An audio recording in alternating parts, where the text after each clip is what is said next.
Welcome back to Watch the Booker Man and to Paul Heyman's TNA, but as you can see here we are running the second Ring of Honor show since the company was bought out by TNA, and with it being an ROH show it's not going to be included in the usual episodic chronology, so you could say that this is the second bonus episode we've done, with Final Battle being the first. But you can see here the card that we've put together for Ring of Honor's 9th anniversary show. We are in the Hammerstein Ballroom, so let's waste no time and get straight into the show.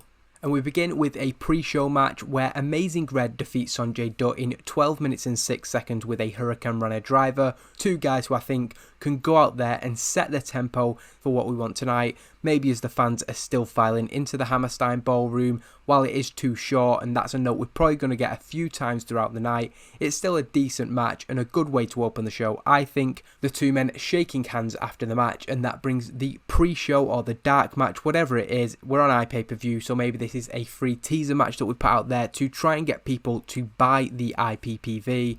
Into the show we get a video package which, as it's the anniversary show and because it's been a couple of months since Ring of Honor's been active, it looks back at the entire history of the company. I've put some people there off screen who it's rated on. I just kind of went for who I thought would be the most over. It's a decent rated opening segment as we go into a match that, in terms of the actual pay-per-view, I wanted it to set the tempo. We have to have a technical masterclass on every show, so I thought that before the crowd was too hyped up and hot, we'd stick that in here, and it seems to have worked out. Both teams excellent chemistry, and the Kings of Wrestling, with them being our TNA World Tag Team Champions, I have kind of taken stuff like that into consideration. They've been on a winning streak in TNA, and that continues here as Chris Hero pins Eddie Edwards in 7 minutes and 13 with an Emerald Elbow. It does again get that note about being too short, but 81 we're not going to complain about. If I'd have made this maybe 20 minutes or more, it could have been one of the best matches I've ever booked. The Kings of Wrestling stand tall in the ring.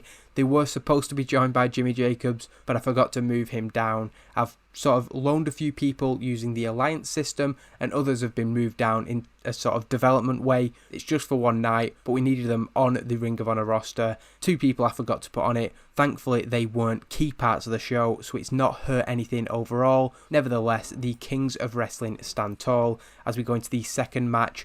Jay Lethal defeating Homicide in 11 minutes and 40 with a flying elbow drop. Again, another decent match that gets the crowd hotter. Superb wrestling and great heat, so very happy with that. And the story of the match is Homicide taking Jay Lethal down to his level, a gritty, brawling style, but Jay Lethal shows his development over the last few years here by matching Homicide and bettering him, picking up the victory after weathering the storm of Homicide's offense. He digs deep and stands tall following his win. The third match of the night is a little bit disappointing actually. Jerry Lynn really off his game, certainly not helping, and again a little bit too short, but it did have fantastic heat and good wrestling. So in terms of ROH standards and the size that the promotion is, it's not a bad match by any means. These two guys have fought previously in Ring of Honor World Heavyweight Championship matches. I think Jerry Lynn defeated Nigel McGuinness for the title at one point, but tonight he has defeated Nigel McGuinness, pinning Jerry Lynn following a jawbreaker lariat in 15 minutes and 26 seconds. He then stands tall, a decisive victory, truth be told. Not that Jerry Lynn doesn't get any offense in, but he's kind of only semi-active at this point, while Nigel McGuinness, aka Desmond Wolfe on TNA television, is somebody who we want to look very, very strong coming out of this show. Up next, we get another match which is a little bit underwhelming, perhaps just my expectations being too high with them being key parts of our TNA roster. It's again fantastic heat and great wrestling. Everything seems to be going down well on this show, and I think it's just the adjustment down to what to expect from Ring of Honor from what we expect from TNA. A 67 is a good rating for the Ring of Honor shows, and not only that, we got the crowd buzzing. These are two guys with history in Ring of Honor, but also an ongoing storyline in TNA, similar to the Bryan Danielson Christopher Daniels match we'll see later. Roderick Strong does appear to have the match won, setting up for a sick kick. When Steve Carino comes out, his presence distracts Roderick Strong. From there, Tyler Black is able to take control and picks up the victory with a God's last gift. We set this to steal the show. Hopefully it's not a match that steals the show. Hopefully we have better contests after this. Again, Tyler Black picking up a victory, but very much tainted, and of course with the New Age Roderick Strong storyline that's going on in TNA, that only adds more heat to that, while at the same time we don't want to overshadow this Ring of Honor event with TNA storylines. Nevertheless, there's certainly an amount of intrigue as Steve Corino helps Tyler Black back to his feet after the match and offers a handshake. Tyler Black is confused. Steve Corino has a few words to say to him, and eventually the two men do shake hands. Forgot to put Tyler Black on screen there, but not really something to worry about. Bryan, Spanky Kendrick and Paul London then defeat the tag team of Colt Cabana and El Generico in 9 minutes and 59 when Brian Kendrick pins El Generico with a sliced bread number 2. Another solid match on the show. After the match, or even during the match I initially planned, Kevin Steen was going to come out and do a run-in on El Generico. He's the other person. Because he wasn't actually on the match card, I forgot to move him down. So instead, after the match, Spanky and Paul London celebrate in the ring.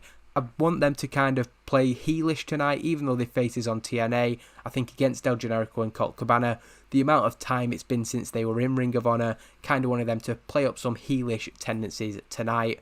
We then go into a big match that has had probably the most promotion of any match on this card, because it's something, like I said, that advances a storyline on TNA. These two having good chemistry means that we get a very good match, not quite as good as the opener, but I'm happy with that. I think we set this as just storytelling and all out. Bryan Danielson defeats Christopher Daniels in 19 minutes and 59. I think that's the first match, is it, not to get the too short note, and we can see that it produces a good rating, a dragon suplex. I wish I'd have set that as a submission victory, but maybe tomorrow night at Against All Odds, Bryan Danielson can go one step further and make Daniels submit to him, or maybe Kazarian and Daniels will have too much for the makeshift team of Desmond Wolfe and Bryan Danielson. American Dragon stands tall for in the match. He has decisively defeated Christopher Daniels, but as we say, his weekend is far from over. We then go into the first of 2 title matches on the night, and the Briscoes, with Jay Briscoe returning to the company due to his release. We're going to pretend that never happened. He is still the day one guy, the ROH original,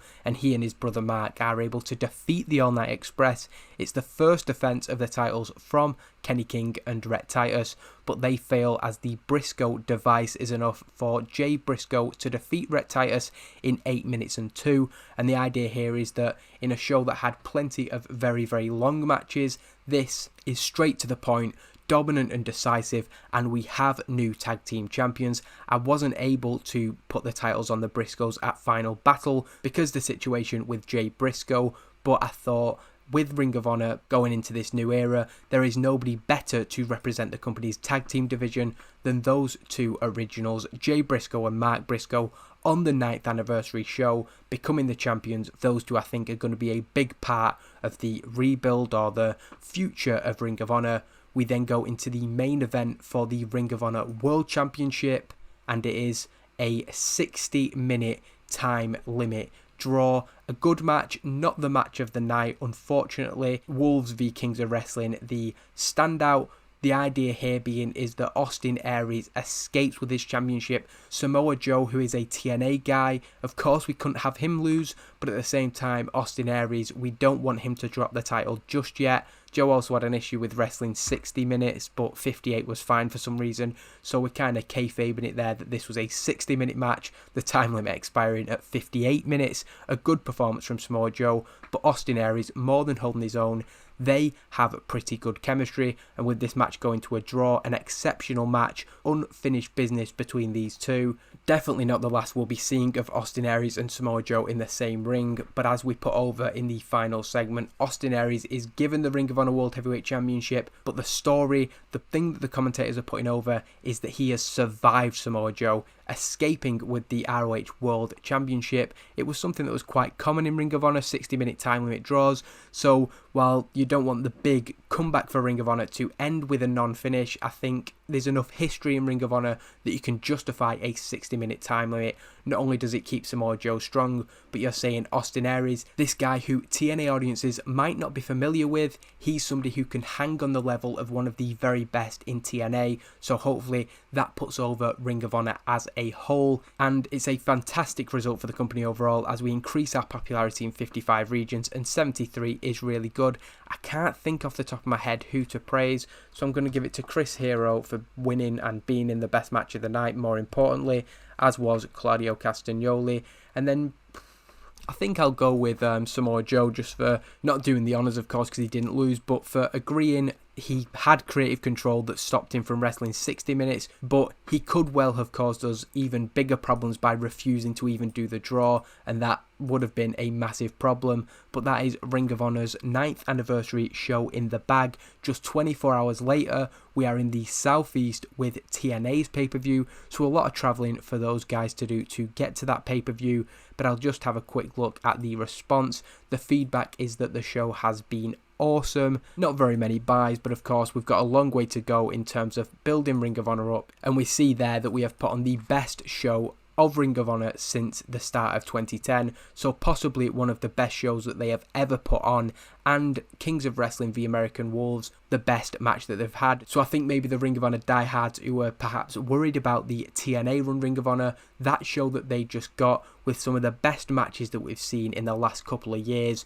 will have been relieved with what they saw at that 9th anniversary show. Not much else to say on that, other than thank you for watching as always, and we'll be back very soon with TNA Against All Odds. Just booking this show, running through everything, has got me even more excited for what we've got planned with Ring of Honor. There's going to be loads of updates on them coming over the next couple of months, but like I said, the focus now is Against All Odds. Thank you for watching, and I'll see you next time.